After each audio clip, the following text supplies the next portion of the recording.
masalah honorer itu harus sudah selesai di tahun 2023 paling lambat pada bulan November. Ini yang menjadi permasalahan yang sangat krusial bagi kami, Kepala BKD, Kepala BKPP, dan Kepala BKP SDM Kap Kota se-Jawa Timur.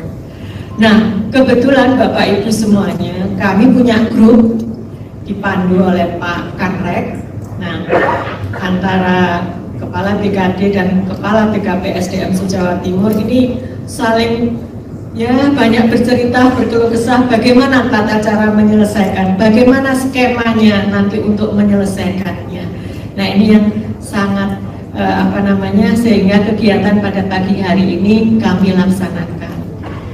Dan bagi kami di BKD Provinsi Jawa Timur yang sangat banyak, jadi pegawai kami, boleh mungkin disampaikan ya, jumlah data statistik pegawai atau SDM di lingkungan Pemprov Jawa Timur yang harus diampu. Jadi jumlah pegawai di lingkungan Pemprov Jawa Timur adalah kurang lebih 81.000 orang. 81.000 orang ini setelah pada tahun kemarin dilakukanlah CPNS, tes CPNS dan tes P3K, sehingga pada tahun ini diterima sebanyak kurang lebih 10.992 orang. 81.000 orang yang kami ampu, Bapak Ibu semuanya, ya. Dan untuk ASN-nya sendiri kurang lebih 55.000. Sedangkan untuk pegawai non ASN-nya ada kurang lebih 26.000 yang harus kami kelola ataupun yang kami ampu, dan ini harus bisa kami selesaikan pada bulan November tahun 2023. Makanya alhamdulillah Pak Kanrek punya ide, Mas Bu Yuyun dikumpulkan, ayo kita undang narasumber dari pusat sehingga bisa biar ada solusi yang tepat. Nah, dari 26.000 ini yang terbanyak memang adalah untuk pegawai non ASN adalah guru, kurang lebih 16.000 orang. Sedangkan untuk kesehatannya adalah 6.000 orang. Sisanya adalah untuk tenaga administrasi. Nah, ini adalah yang cukup besar Bapak Ibu semuanya. Kalau memang harus diselesaikan pada tahun 2023, sedangkan pada tahun ini formasi atau seleksi yang akan dilaksanakan adalah seleksi P3K. Seleksi P3K di mana P3K ini untuk penggajiannya dilakukan dengan beban melalui APBD. Ini yang menjadi permasalahan tersendiri juga, karena kami di dalam melakukan belanja pegawai tidak boleh lebih dari 30% dari APBD. Ini yang menjadi permasalahan tersendiri. Permasalahan kami juga menjadi permasalahan Bapak Ibu yang ada di BKP SDM Kap Kota. Permasalahannya sama, kurang lebih sama. Nah, ini kalau 30% dari belanja pegawai tidak boleh lebih dari 30% dari APBD, ini yang menjadi permasalahan utama. Bagaimana kita harus menyelesaikan ini? Sedangkan kalau memang belanja pegawai kami tidak boleh lebih dari 30%, sedangkan sebenarnya pegawai honorer di tempat kami itu sebenarnya sudah ada penggajiannya, sudah tidak masalah karena mereka masuk lewat belanja operasional. Nah, kalau memang itu dilakukan lewat seleksi terbuka dan itu seleksi terbukanya juga harus bersaing dengan umum, jadi mereka tidak bersaing di antara mereka sendiri, bagaimana mereka, apakah semuanya akan tertampung untuk masuk menjadi P3K? Nah, ini yang menjadi permasalahan. Kalau ternyata masuk baru lagi yang tidak sesuai dengan data yang ada di pada kami, nah bagaimana penggajiannya? Berarti belanja pegawainya tambah dong dari 30%.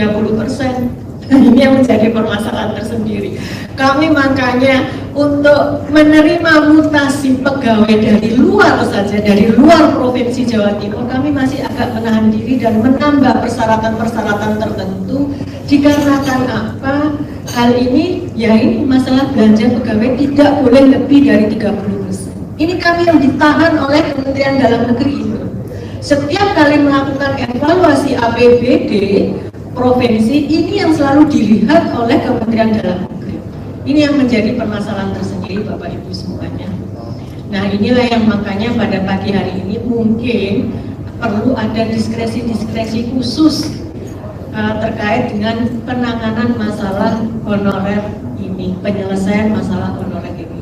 Sehingga dengan saran dari Bapak Ibu Kepala BKPSDM Kap Kota, maka diundanglah Bapak Ibu Sekda Kap Kota agar solusi yang kita dapatkan pada pagi hari ini bisa langsung mendapatkan tindak lanjut atau penyelesaian. Karena apa? Pada bulan Agustus ini adalah pada saatnya kita melakukan KUA PPAS. Nah, mudah-mudahan ini bisa menjadi gayung bersambut dan itu sudah masuk di dalam KUA PPAS. Sebenarnya kami juga sudah melakukan pendataan terkait dengan kebutuhan ASN di setiap OPD melalui P3K yang ada jumlahnya 4.009.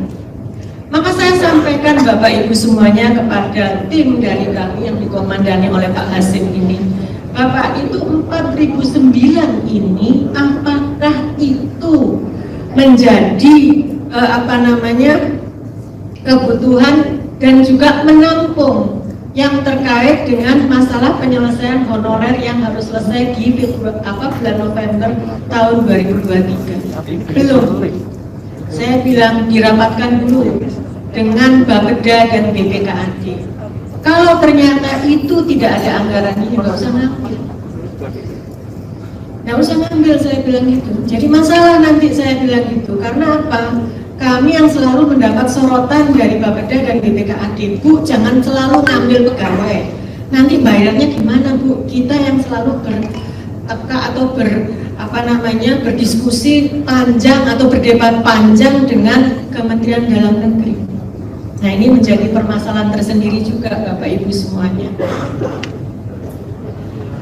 Nah, mudah-mudahan pertemuan pada pagi hari ini Bapak Ibu semuanya bisa menjadi gerak cepat. Jadi kalau saya katakan ini menjadi 3G, gerak cepat, gerak bersama untuk mendapatkan gagasan yang sangat solutif dan tepat sehingga penyelesaiannya tidak melenceng jauh. Jadi ibarat seorang dokter, kita mengobati dengan obat yang tepat, jadi tidak malah menimbulkan malpraktek, sehingga akhirnya menjadi bias solusi penyelesaiannya.